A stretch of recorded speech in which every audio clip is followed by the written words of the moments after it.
2 bulan kemudian saya dicalonkan jadi gubernur. Dicalonkan atau mencalonkan? Dicalonkan. Oh berarti diminta? Ya. Mas Anies diminta bukan menyodorkan diri gue pengen jadi gubernur? Enggak, gimana kita nyodorin diri? Partai nggak ada, uang nggak ada, mau dari mana kita minta? Mas Anies ya kan? Kita kan bukan anak kecil lagi Mas Anies ya. Proses itu. Ketika reshuffle itu ada, saya bilang alhamdulillah. Kenapa? Saya yakin betul Allah punya rencana yang sempurna. Dan pasti ada hikmah yang besar di balik reshuffle ini. Okay. Tapi hikmah itu nggak pernah datang kemarin. Hikmah selalu datangnya besok. Ya. Jadi pada waktu itu tunggu aja dah hikmahnya apa. Jadi 27 Juli reshuffle, 23 September, 2 bulan kemudian saya dicalonkan jadi gubernur. Dicalonkan atau mencalonkan? Dicalonkan. Oh berarti diminta? Ya. Mas Anies diminta bukan menyodorkan diri gue pengen jadi gubernur? Enggak, gimana kita nyodorin diri? Partai nggak ada, uang nggak ada, mau dari mana kita minta? Yang minta siapa Mas? Ada ceritanya nih. Nah oke, kita dengerin ceritanya. Oke, kita dengerin ceritanya nih. Mas Anies ya kan? Kita kan bukan anak kecil lagi Mas Anies ya. Diceritakan aja. Panjangnya apa singkatnya? Singkat aja ya. Iya, terserah Mas Anies. Panjang. Panjangnya panjang boleh, kita sediakan waktu sepanjang-panjangnya. Iya, jadi pertama kali itu saya jadi gini ceritanya nih. Saya berhenti 27 Juli. Kemudian saya bilang kepada kementerian, tolong kabari ke New York karena akhir September, tanggal 23 September saya dijadwalkan berbicara di New York. Ada sidang umum PBB yang ada side event bicara pendidikan, saya keynote speaker di situ. Kapasitas Menteri Pendidikan Indonesia. Ya, Oke, ya. Nah, karena saya udah nggak jadi Mendikbud, jadi saya bilang supaya kabari ke sana, saya udah nggak jadi Mendikbud. Ya. Supaya kenapa? Karena komitmen udah bulan Januari. Ya. Bayangin Januari untuk September, Juli saya nggak jadi, nggak lagi menteri. Ya. Dikabarin ke sana, nggak taunya jawaban dari sana, undangannya tetap untuk Anies. Jadi saya tetap diundang. Jadi udah itu kan, jadi saya siap-siap. Ya. Nah, di sekitar Agustus, saya lupa ya kapan, sekitar Agustus tuh, saya dapat telepon dari seseorang yang minta ketemu. Waktu itu, ketika ketemu Pak Aksa Mahmud. Ya. Saya ketemu beliau hari Jumat tuh, Jumat siang. Terus Pak Aksa cerita, Mas Anies tadi pagi kami itu ada sholat tahajud di Masjid Sunda Kelapa. Pada selesai tahajud, nunggu subuh, pada dudukan di situ. Terus saat dudukan pada ngobrol, ini siapa ya calon gubernur lawannya Pak Basuki. Nah, obrolan-obrolan di situ, kesimpulan mereka cari aja salah satu dari yang di reshuffle. Terus kesimpulannya, kali mungkin si Anies tuh. Jadi saya dikontak. Waktu saya dikontak, saya bilang, wah Pak, saya belum pernah kepikir. Sama sekali nggak kepikir. Iya. Jakarta gitu. Belum pernah kebayang. Jadi waktu itu saya bilang, Pak boleh nggak saya mikir dulu nih. Karena it's never on my plan. Iya. Nggak pernah lah kebayang gitu. Terus kata itu, ya boleh lah. Saya cuma mau tanya sama ibu sebetulnya. Ibu sama istri saya. Ibu, ini ada tawaran begini gimana nih? Kalau ibu ridho, bismillah.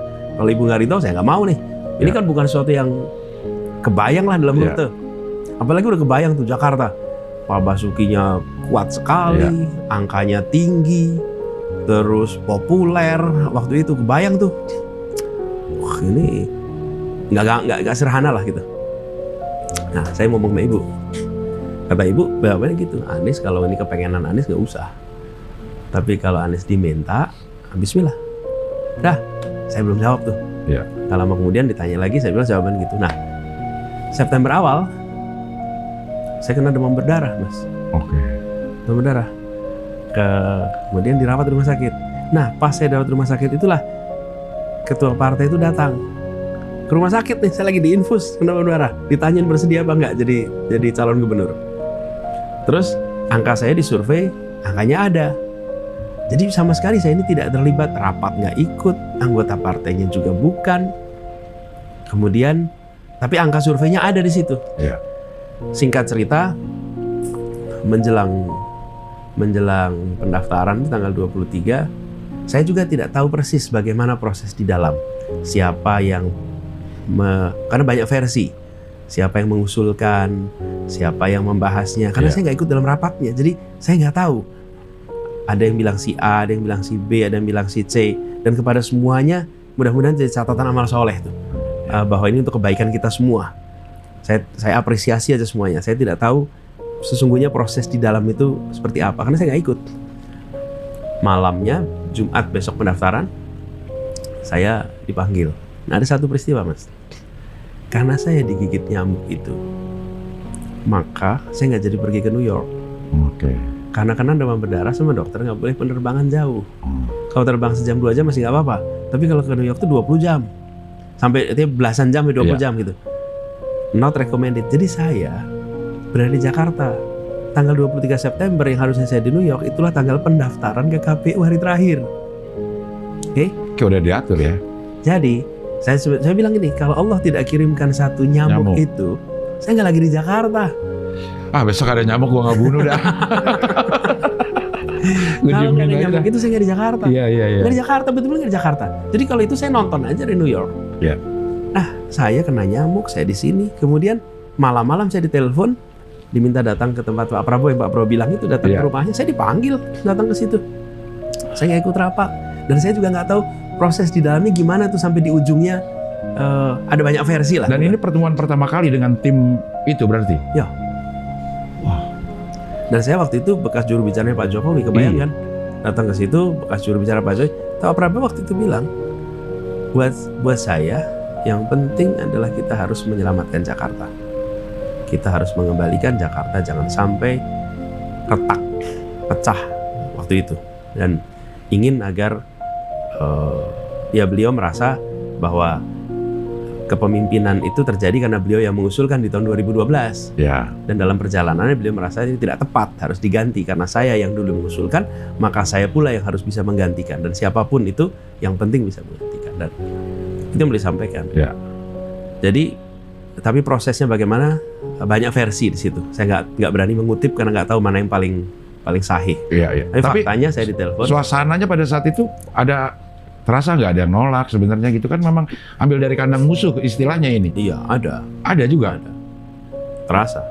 Terus gimana tuh ngeresponnya, Mas? Ada di suasana yang seperti itu. Ya, saya rasa gini, kepentingan kita bersama waktu itu, saya termasuk yang berpandangan, Mas, bahwa di Jakarta ini harus tenang, teduh. Kemajuan harus terjadi. Tapi menjadi gubernur di Jakarta itu bukan hanya menjalankan program pemerintah, tapi menjaga kerukunan, keteduhan, kenyamanan, ketenangan. Karena stabilitas kota ini berdampak pada stabilitas nasional. Kalau Jakarta tenang, Indonesia tenang. Jakarta tegang, Indonesia tegang. Nah, gubernur itu bukan hanya bikin program berjalan, bukan hanya meraih korupsi, bukan hanya memastikan bahwa anggaran terserap, tapi gubernur harus menciptakan suasana yang tenang teduh, yang tidak konfliktual. Saya memandang pada waktu itu kepemimpinan tidak menghadirkan suasana tenang. Perasaan konflik itu terjadi karena berbagai macam statement. Saya nggak usah perpanjang, nanti jadi kembali ke sana lagi.